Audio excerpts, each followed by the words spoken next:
Ilulunsad ang pagpapatupad ng high impact at investment ready na corn value chain project sa lalawigan ng Isabela matapos ang pagpupulong sa pagitan ng pamahalaang panlalawigan ng Isabela at ng Boston Consulting Group o BCG, katuwang ng British Embassy, Maynila sa pagbuo ng proyekto.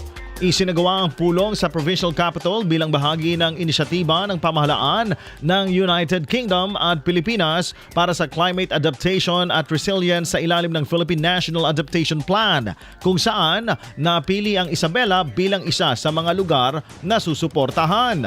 Tinalakay sa pagpupulong ang paggamit ng localized climate analytics para sa sektor ng agrikultura sa Isabela, kabilang ang planong pagtatayo ng mga pasilidad para sa pagpapatuyo at imbaka ng mais matapos ang anihan.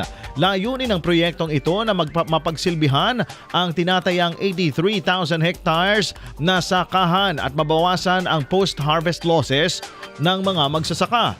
Iprenisenta ng delegasyon ang plano ng napalawakin ang regenerative agriculture sa humigit kumulang 43,000 hectares ng upland corn farms upang makatulong sa pag-iwas sa soil erosion at mabawasan ang sedimentation. Sa naturang pulong, tinukoy ng pamahalaang panlalawigan ng Isabela at ng Boston Consulting Group ang mga posibleng lokasyon ng proyekto at tinalakay ang mga oportunidad para sa pakikipagtulungan bilang paghahanda sa paglagda ng Memorandum of Understanding.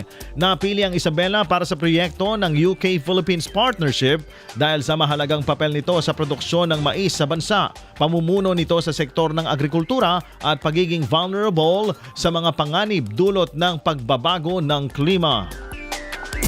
IFM News.